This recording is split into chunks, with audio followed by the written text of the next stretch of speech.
तो देखिए बच्चों, एग्जाम्पल 1 हम लोग कर चुके हैं और एग्जाम्पल 1 करने के बाद जो एक्सरसाइज है वो है एक्सरसाइज 2.1 और इस एक्सरसाइज में एक ही क्वेश्चन है। तो आइए चलिए इस एक्सरसाइज को हम लोग इस क्वेश्चन को हम लोग सॉल्व करते हैं। तो यहाँ पर ये जो क्वेश्चन है वो दे रहा है, ये जिसमें लिखा है द ग्राफ ऑफ y, ये बिल्कुल वैसा ही है जैसा कि हम लोगों ने एग्जाम्पल 1 सॉल्व किया था, बिल्कुल उसी तरह का है, बिल्कुल मुश्किल नहीं है। तो the graph of y is equal to px, ये जो ग्राफ है वो is a graph of y is px, है ना, polynomial in terms of x। px का मतलब क्या हुआ, is some polynomial in terms of x, जिसमें वेरिएबल जो है वो x है। and this is given in figure 2.10, this is the figure 2.10, है ना, इसमें ये दिया हुआ है below for some polynomial px, कोई भी एक पॉलिनोमियल है, ठीक है, और उस पॉलिनोमियल का ये जो ग्राफ है ये ग्राफ बन करके दिया गया है। कह रहा है कि find the number of zeros of px in each case, her graph में हम लोगों को number of zeros find out करना है, ठीक है। ये बिल्कुल वैसे ही जैसे हम लोगों ने पहला एग्जांपल सॉल्व किया था। तो सबसे पहले हम लोग कंसिडर करेंगे पहले वाले ग्राफ पर। तो यहाँ पर देखिए, तो कई बच्चों ने इसे बता भी दिया होगा पर फिर भी सब लोग देखते हैं। यहाँ पर देखिए क्या है कि ये जो ग्राफ है, ये जो लाइन है, ये एक्स एक्सिस के पैरेलल है। तो ये एक्स एक्सिस पर बिल्कुल इंटरसेक्ट नहीं कर रहा है, इसको कहीं कट नहीं कर रहा है। तो यहाँ पर नंबर ऑफ जीरोज क्या हो जाएंगे इन terms of zeros of P x के, क्या हो जाएगा, जीरोज ऑफ पी एक्स, ये क्या हो जाएगा, 0, मतलब कि इसके कोई भी जीरोस नहीं हैं। कोई भी जीरोस क्यों नहीं है, क्योंकि ये ग्राफ एक्स एक्सिस में कहीं कट कर ही नहीं रहा है, ये कट कहाँ कर रहा है, वाई एक्सिस में कर रहा है। और हमारा जो पॉलिनोमियल है ये पॉलिनोमियल पी एक्स है, यानी इन टर्म्स ऑफ एक्स है ये, और इन टर्म्स ऑफ एक्स है, इसका मतलब हुआ कि x का वैल्यू निकलेगा, ना कि y का वैल्यू निकलेगा, क्योंकि बच्चों हमारे इक्वेशन में या हमारे पॉलिनोमियल में y तो कहीं है ही नहीं, x है, ठीक है। और ये जो लाइन है ये इंटरसेक्ट कर रहा है y एक्सिस को, इसका कोई वैल्यू अगर आता भी है तो वो y पर आता है, x पर तो आएगा नहीं। तो यहाँ पर जो जीरोज होंगे वो क्या हो जाएगा, 0, मतलब एक भी नहीं। So no zeros of px in this case. अब आइए सेकंड वाले ग्राफ पे। सेकंड वाले ग्राफ पे अगर देखें हम लोग तो यहाँ पर ये हमारा ग्राफ है ना, और ये चला यहाँ इंटरसेक्ट हुआ, बट ये y एक्सिस है, ठीक है, तो ये हमारा कंसीडर नहीं करेंगे।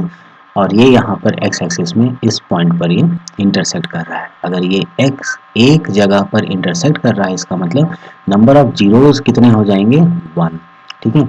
तो इस केस में हमें कितने जीरोज मिलने वाले हैं, 1। जीरोज मतलब समझ रहे हैं आप, जीरोज का मतलब हुआ कि x का वो वैल्यू जिसे हम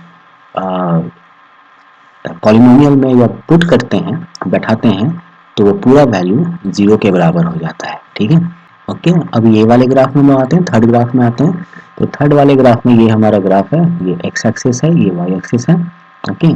तो ये x एक्सिस में एक इंटरसेक्ट यहाँ पर किया, इसके बाद y एक्सिस में इंटरसेक्ट हो रहा है, इससे हमें कोई मतलब नहीं है, क्यों, क्योंकि यहाँ हमें y का वैल्यू नहीं चाहिए, हमें तो x का वैल्यू चाहिए। दूसरा इंटरसेक्शन जो है या कट जो है वो इस पॉइंट पर मिल रहा है, और ये फिर यहाँ पर एक इंटरसेक्ट कर रहा है, ठीक है। यानी ये ग्राफ x एक्सिस में 3 जगह पर कट करता है, यानी हमें इस ग्राफ का 3 जगह पर x का वैल्यू मिल रहा है, ठीक है। और वो भी कैसा वैल्यू, जो पॉजिटिव भी हो सकता है और नेगेटिव भी हो सकता है, उससे फर्क नहीं पड़ता, है ना, हमें पॉजिटिव वैल्यू भी मिल सकते हैं और नेगेटिव वैल्यू भी मिल सकते हैं, ठीक है। तो टोटल यहाँ पर कितने वैल्यू हो गए, 3, या कितने जीरोज हो गए, 3, ठीक है।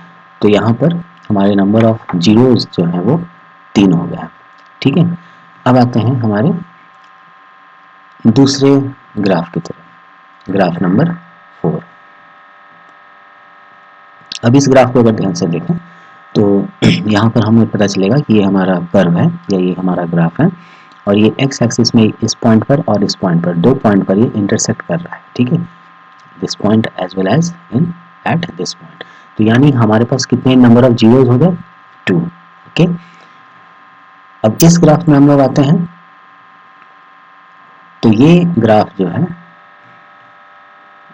ये हमारा ग्राफ है, और इसे हम देखें 1, देन एक्स एक्सिस में यहाँ 2, ये तो वाई एक्सिस में है, देन एक्स एक्सिस में यहाँ पर इंटरसेक्ट किया 3, एंड देन एक्स एक्सिस में यहाँ पर इंटरसेक्ट किया 4। ओके, तो ये टोटल 4 जीरोस बनेंगे, इस पॉलिनोमियल px के 4 जीरोस जो है वो बनेंगे। ओके, अब हम ये जो आखिरी ग्राफ है इसको देख लेते हैं। इस ग्राफ में x में एक इंटरसेक्शन यहाँ मिल रहा है, एक इंटरसेक्ट यहाँ कर रहा है, ये तो y एक्सिस पर है, इसे हम कंसिडर नहीं करेंगे।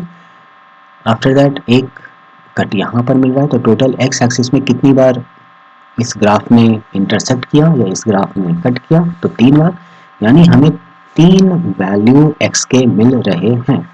ठीक है, तो ये 3 हमारा इसके 0 हो जाएंगे। ठीक है, तो फाइनली ये हम लोगों ने सॉल्व कर लिया है। ये और फिर से देख लें, एक्सरसाइज 2.1 जो क्वेश्चन नंबर 1 एक ही क्वेश्चन है इसका। ये कह रहा है कि the graph of y equal to px are given in figure this below for some polynomial px। Now find the number of zeros of px in each case. हर case में number of zeros of px क्या होगा वो निकालना है। यहाँ हमने देखा एक भी जीरो नहीं है क्योंकि इंटरसेक्ट ही नहीं कर रहा है। यहाँ हमने देखा कि एक जीरो है क्योंकि ये ग्राफ एक्स एक्सिस में एक पॉइंट पर कट कर रहा है। यहाँ पर 3 जीरोस हैं क्योंकि ये कर्व या ये ग्राफ एक्स एक्सिस में 3 जगह पर कट कर रहा है। यहाँ पर हमने देखा कि इसके 2 जीरोस हैं क्योंकि ये जो ग्राफ है ये 2 पॉइंट पर कट कर रहा है एक्स एक्सिस में। यहाँ हमने देखा कि इसके 4 जीरोस हैं क्योंकि ये जो ग्राफ है ये एक्स एक्सिस में 4 अलग अलग बिंदुओं पर या पॉइंट्स पर कट कर रहा है या इंटरसेक्ट कर रहा है। और यहाँ पर आखिरी जो 6 नंबर का ग्राफ है इसमें हमने देखा कि इसके 3 जीरोस हैं क्योंकि ये जो ग्राफ है ये एक्स एक्सिस पर 1, 2 एंड 3 पॉइंट्स पर इंटरसेक्ट कर रहा है या कट कर रहा है। ठीक है, उम्मीद है आपको ये क्वेश्चन बिल्कुल समझ में आ गया होगा, और इस तरह का कोई भी क्वेश्चन आएगा तो आप बिल्कुल आसानी से सॉल्व कर सकते हैं। आपको कहीं दिक्कत नहीं होगा, कहीं प्रॉब्लम नहीं होगा। बिल्कुल आपको कोई भी कंफ्यूजन हो या इसमें कुछ भी पूछना हो आप मुझे कमेंट करके बिल्कुल पूछ सकते हैं। आपके अपने इस चैनल कर प्रयास को लाइक, सब्सक्राइब एंड शेयर ज़रूर करें। ये वीडियो और भी अपने दोस्तों तक पहुंचाएं। पढ़ाई करते रहें। All the very best.